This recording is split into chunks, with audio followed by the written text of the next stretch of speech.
이사야 44장 1절 말씀을 같이 보시겠습니다. 나의 종 야곱, 내가 택한 이스라엘아, 이제 들으라. 아멘. 오늘 말씀에 보면 참 기막힌 표현이 하나 등장을 합니다.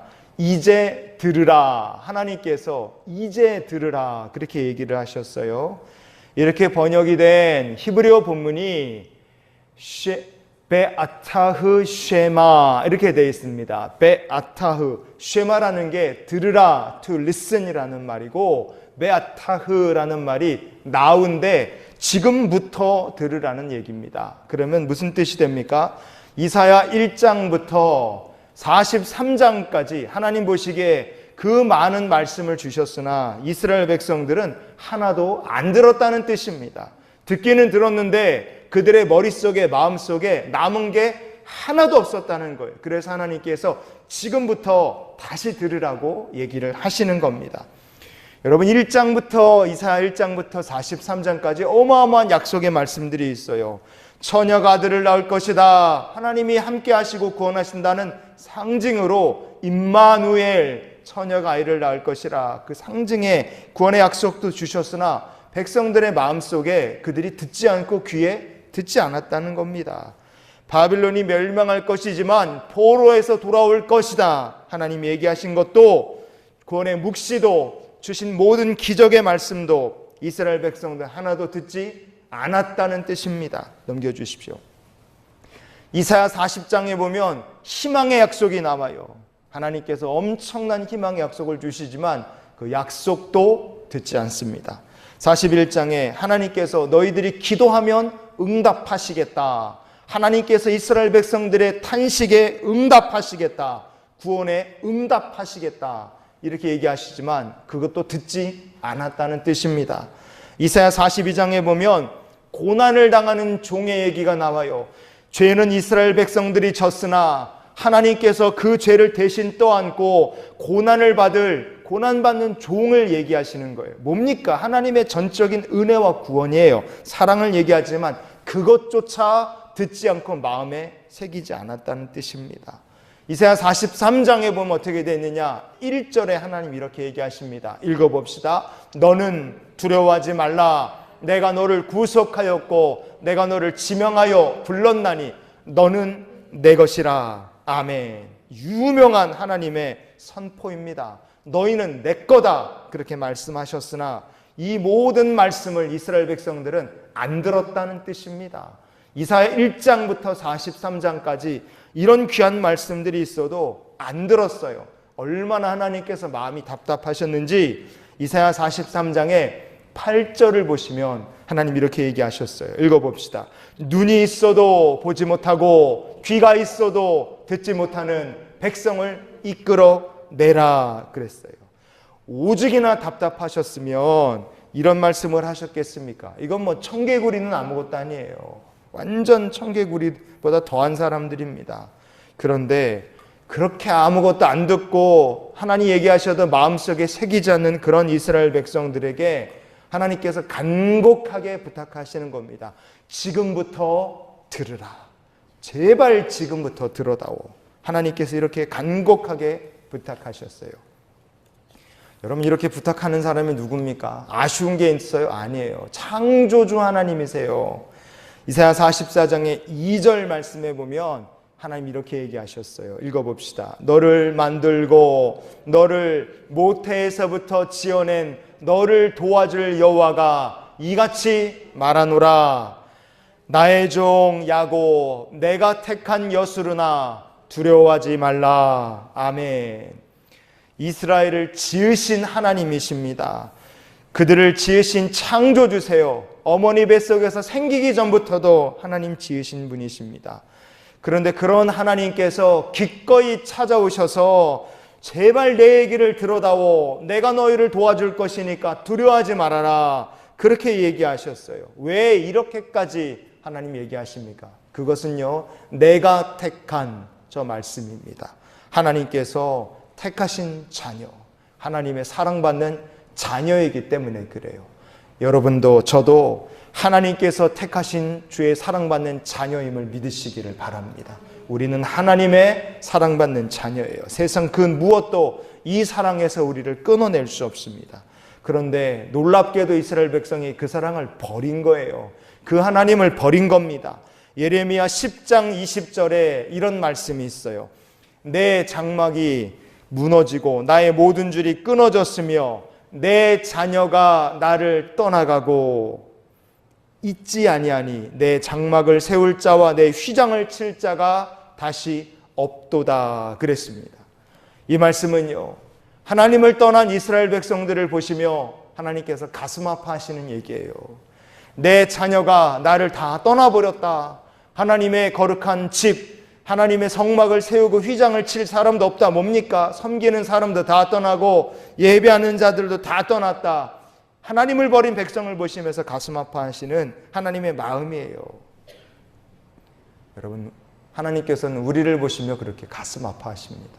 우리가 죄인이고 하나님을 떠났다 할지라도 우리를 사랑하시고 우리를 보시며 가슴 아파하세요. 사람도 자식을 보며 가슴 아파하는데 하나님은 오죽하시겠습니까? 성경의 사무엘하 21장에 1절 말씀을 보면요, 다윗 왕 시대에 3년이나 기근이 있었어요. 이 기근이 도대체 왜 오는가? 다윗이 이유를 몰랐습니다. 그래서 하나님께 기도해요.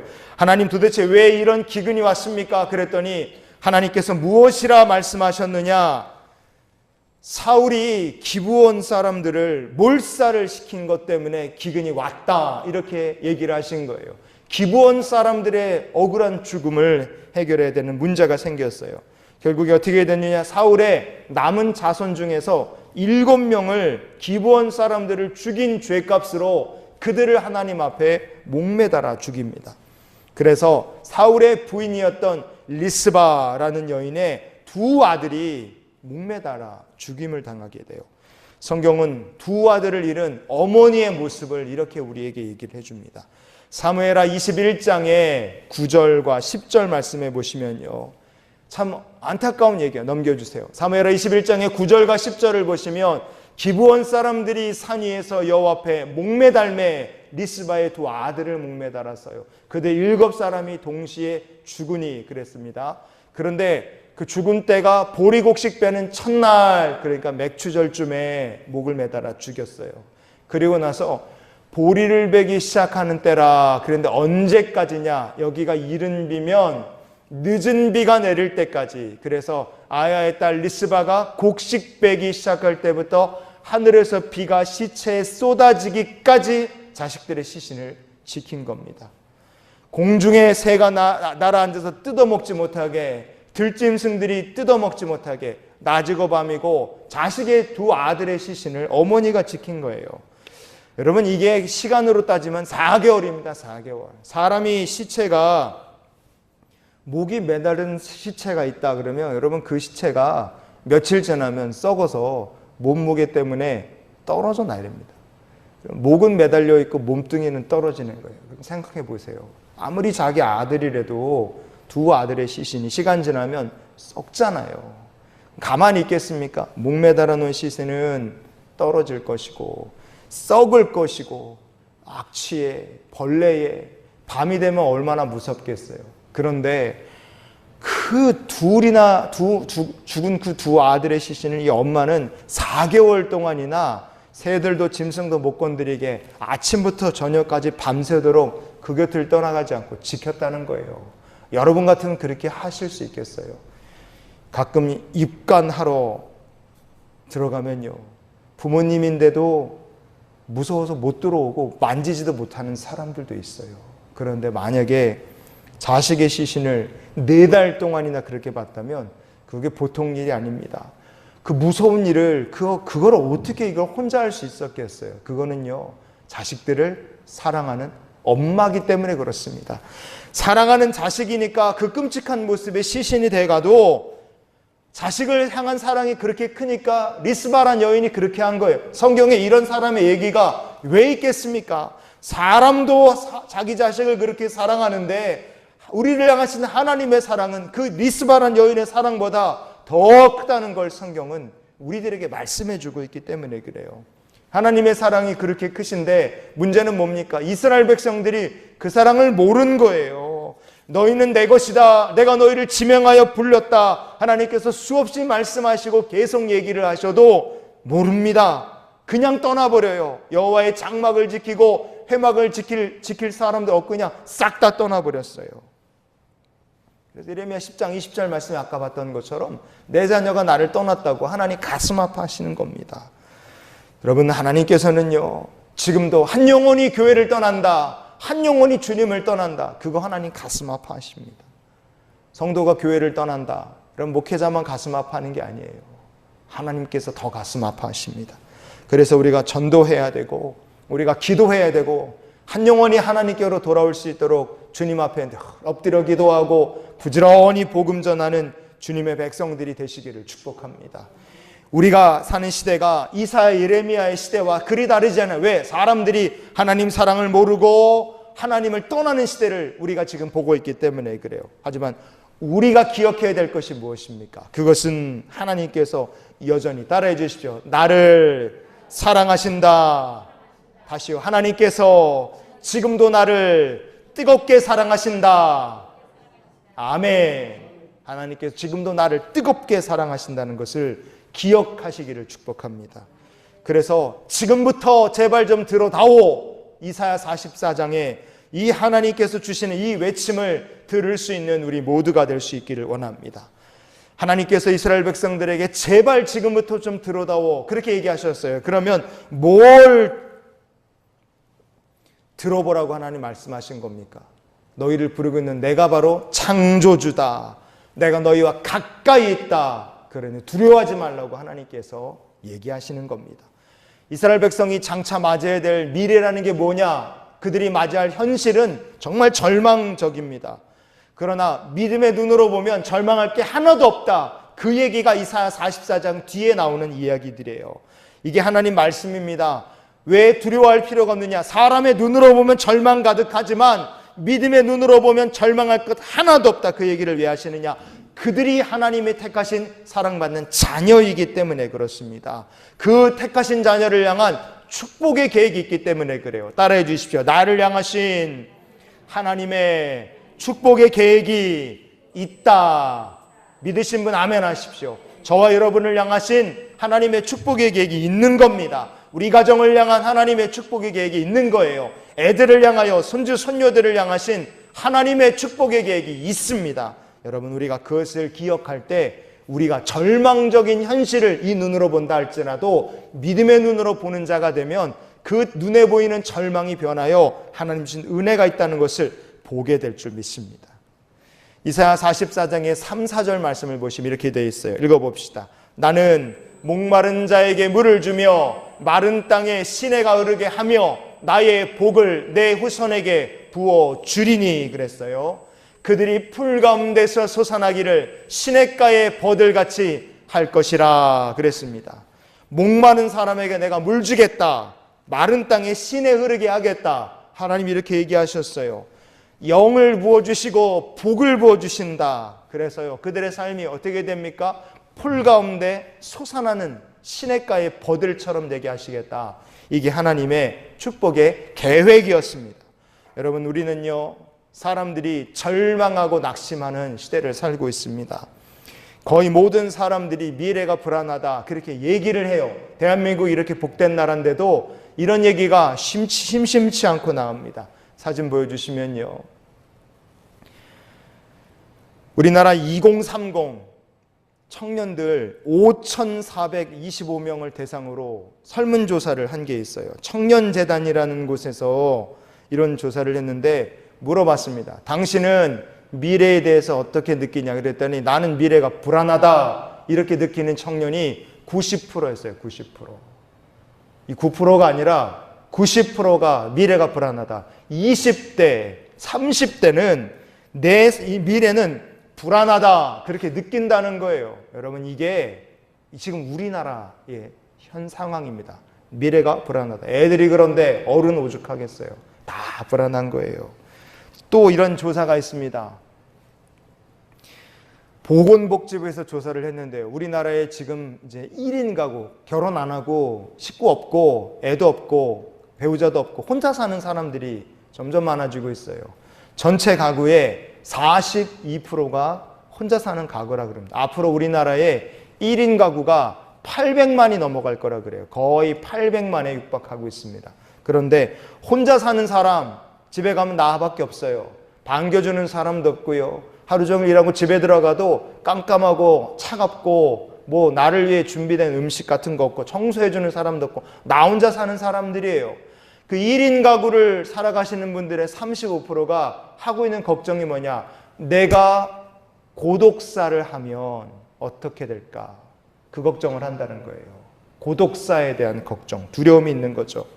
사는 거야 살겠는데 어느 날 아파서 죽어서 내 시체가 썩어서 벌레가 끓고 난리가 나도 아무도 나를 모른다. 죽어서야 발견이 되는데 죽어서 썩어 냄새가 나야지만 발견이 될까 봐 걱정하는 사람들이 35%, 거의 200만 명이 넘는 사람들이 이런 걱정을 하며 산다는 겁니다. 여러분, 미래가 불안하다, 하루하루 사는 게 힘들다, 우리가 그런 세상 살고 있어요. 사는 게 너무 힘겹고 그래서 우리가 하나님 말씀 다 잊어버리고 살 때가 많습니다. 이사야서 1장부터 43장까지 그 길고 긴 여러 말씀들, 은혜의 말씀을 들었지만 싹 다 잊어버리고 살았던 이스라엘 백성들의 모습과 지금 이 시대를 살아가는 내 모습, 우리 백성들의 모습이 다르지 않아요. 하지만 하나님께서 저와 여러분을 향하여 멋진 계획, 축복의 계획을 가지고 계시다. 이것을 믿는 주님의 백성들이 되시기를 바랍니다. 하나님께서는 우리를 복 주시기를 원하세요. 우리가 택하신 하나님의 자녀이기 때문에 그렇습니다. 저는 아들이 둘인데 저희 두 아들이 평생에 힘들게 살고 어렵게 살고 가난하게 살고 지질이 궁상 떨며 사는 거 저는 원치 않습니다. 저는 부모기 때문에 우리 아이들이 기왕 살 거 넉넉하게 풍성하게 베풀고 나누면서 그렇게 살기를 원해요. 저도 우리 애들을 보며 그런 마음을 먹는데 하나님 택하신 자녀인 우리가 궁상을 떨고 어렵고 힘들게 살기를 하나님 원하시겠습니까? 절대로 그렇지 않은 거예요. 그러니까 복 받는다, 그게 나쁜 얘기가 아니에요. 부모가 자식이 잘 되기를 원한다면 하나님께서 우리가 복 받기를 원하는 건 당연한 얘기입니다. 선하신 계획이 있다는 것을 하나님 말씀하시고 성경은 그 하나님의 축복의 계획, 선하신 계획을 누리며 산 사람들의 얘기로 꽉 차 있습니다. 시편 79편의 1절 말씀을 우리가 한번 봅시다. 시작.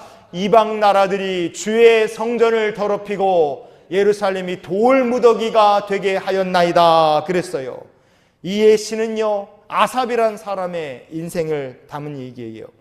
그는요 성전에서 일하는 사람이었는데 아삽과 그의 후손들이 바벨론의 나라가 망하면서 성전이 다 무너지는 걸 보고 바벨론의 포로로 끌려갔어요. 나라가 망한 걸 보고 온 사람들입니다.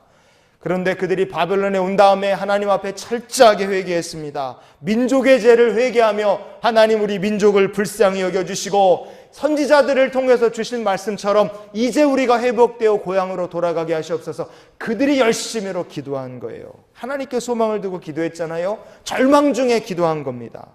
그 기도했던 아삽과 후손들에게 하나님께서는 어떻게 하셨느냐? 복을 주셔요. 응답을 주십니다.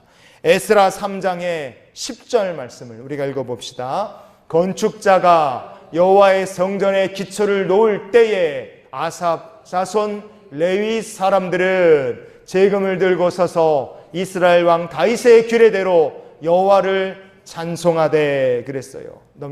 앞으로 전으로. 누가 뭘 할 때 그들이 찬양했습니까? 건축하는 사람들이 예루살렘 성전의 기초를 다시 놓을 때예요. 무너져서 돌무더기가 된 것을 보고 갔는데 하나님께서 아삽과 그 후손들이 다시 뭘 보게 하셨어요? 예루살렘 성전이 재건되는 것을 보게 하셨어요. 여러분, 이게 하나님께 소망을 두고 살았기 때문에 이런 축복을 주신 줄 믿습니다.